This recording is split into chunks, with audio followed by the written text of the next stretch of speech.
Save me.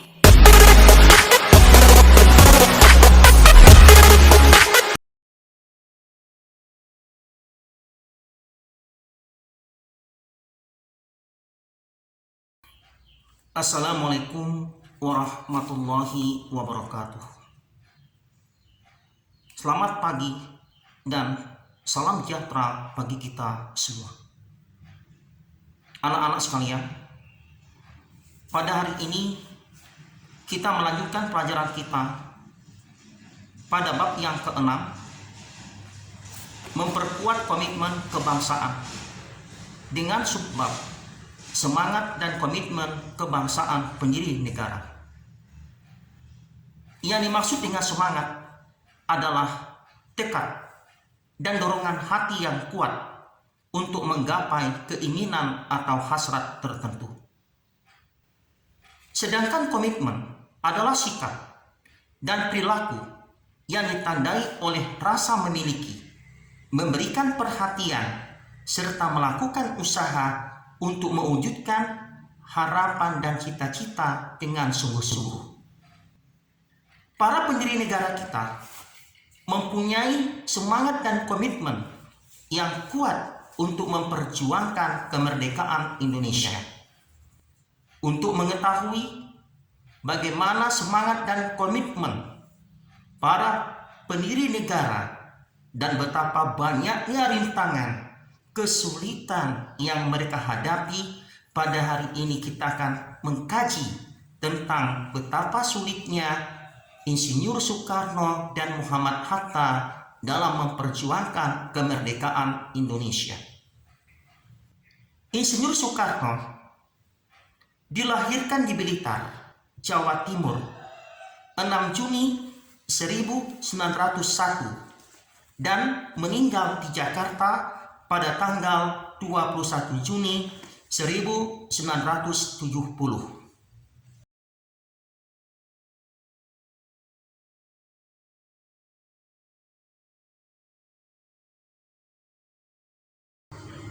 Masa kecil Soekarno hanya beberapa tahun hidup bersama orang tuanya di Blitar.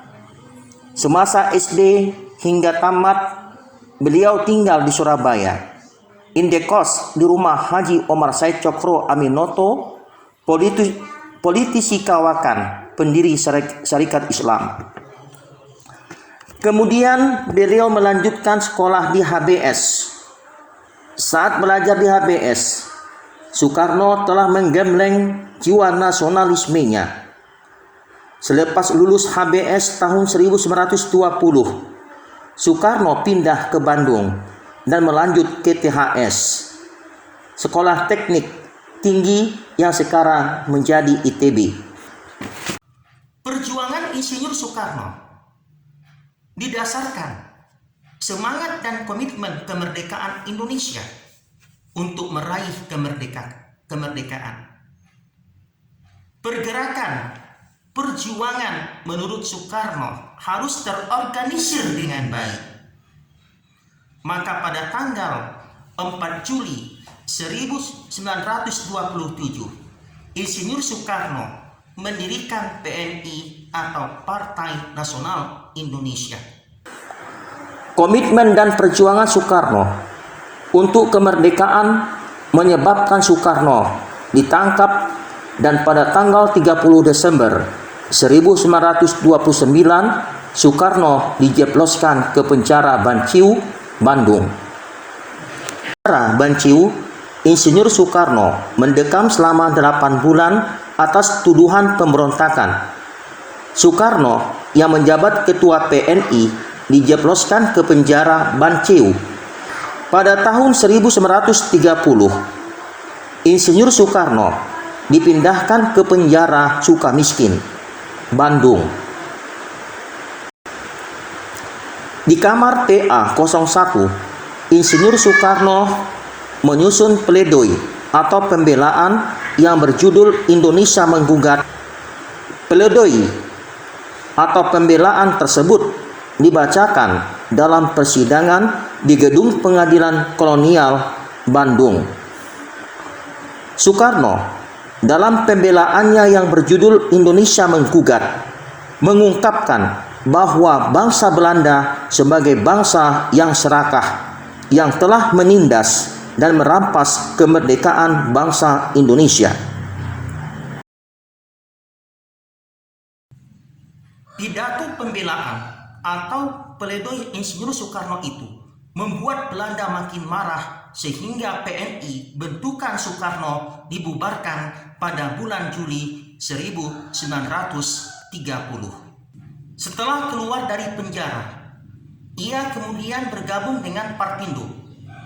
Tetapi kembali beliau ditangkap oleh Belanda, kemudian diasingkan ke Flores, dan 4 tahun kemudian ke Bengkulu dan dibebaskan tahun 1942 pada awal pendudukan penjajahan Jepang. Setelah Indonesia merdeka pada tanggal 17 Agustus 1945, bukan berarti perjuangan Soekarno berakhir. Pada tahun 1948, Soekarno setelah agresi militer Belanda II, Soekarno kembali diasingkan ke Prapat, Sumatera Utara. Dari Prapat, Soekarno kemudian dipindahkan ke Bukit Manumbing, Bangka.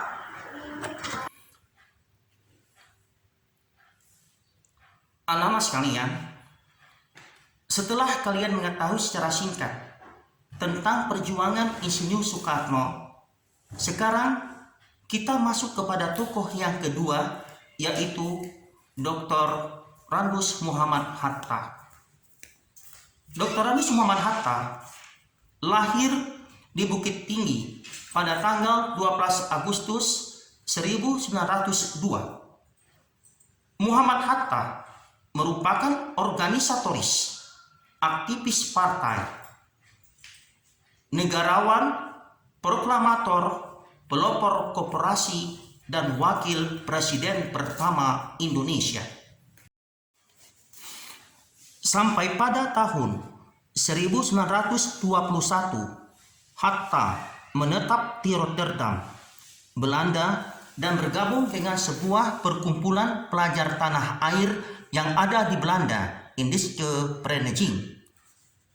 Mulanya organisasi tersebut hanyalah merupakan organisasi perkumpulan bagi pelajar, tetapi segera berubah menjadi organisasi pergerakan kemerdekaan saat 3 tokoh Indische Party, Suwardi Suryaningrat, Daus Dekker, dan Cipto Mangunkusumo bergabung dengan Indische Vereniging yang kemudian berubah nama menjadi Perhimpunan Indonesia.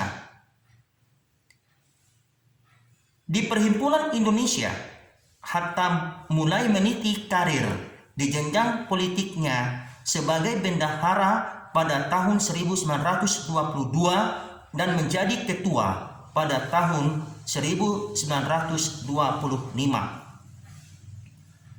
Saat terpilih menjadi ketua Perhimpunan Indonesia, Hatta mengumandangkan pidato inaugurasi yang berjudul Struktur Ekonomi Dunia dan Pertentangan Kekuasaan. Pada tahun 1927, Hatta bergabung dengan Liga menentang imperialisme dan kolonialisme di Belanda dan berkenalan dengan aktivis nasionalis India Jawaharlal Nehru. Aktivitas politik Hatta pada organisasi ini menyebabkan dirinya ditangkap tentara Belanda bersama dengan Najir, Sultan Pamuncak, Ali Sastro Amijoyo, dan Abdul Majid Joyodiningrat, sebelum akhirnya dibebaskan setelah ia berpidato dengan pidato pembelaan berjudul Indonesia Free. Selanjutnya, pada tahun 1932, Hatta kembali ke Indonesia. Bulan September 1932, Bung Hatta berjumpa Bung Karno untuk pertama kalinya. Sejak itu, keduanya seperti dipertautkan alam, berjuang bersama membela tanah air. Pada tahun 1933, Soekarno diasingkan ke ND, Flores. Aksi ini menuai reaksi keras Hatta. Ia mulai menulis mengenai pengasingan Soekarno pada berbagai media. Akibat aksi Hatta inilah pemerintah kolonial Belanda mulai memusatkan perhatian pada Partai Pendidikan Nasional Indonesia dan menangkap para pimpinan partai yang selanjutnya diasingkan ke Digul, Papua. Pada masa pengasingan di Digul, Hatta aktif menulis di berbagai surat kabar. Ia juga rajin membaca buku yang ia bawa dari Jakarta untuk kemudian diajarkan kepada teman-temannya. Selanjutnya, pada tahun 1935, saat pemerintahan kolonial Belanda berganti, Hatta dan Syahrir dipindah lokasikan ke Banda Neira. Di sanalah Hatta dan Syahrir mulai memberi pelajaran. Di sanalah Hatta dan Syahrir mulai memberi pelajaran kepada anak-anak setempat dalam bidang sejarah, politik, dan lainnya. Setelah 8 tahun diasingkan, Hatta dan Syahrir dibawa kembali ke Sukabumi pada tahun 1942.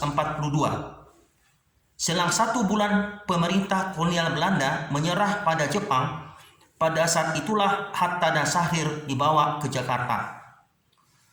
Setelah agresi militer kedua, tanggal 19 Desember 1948, Soekarno dan Hatta ditangkap dan diasingkan ke Giri Sasana, Menumbing, Nimuntok, Kabupaten Bangka Barat. Pada tanggal 14 Maret 1980, Hatta wafat di Rumah Sakit Umum Dr. Cipto Mangunkusumo,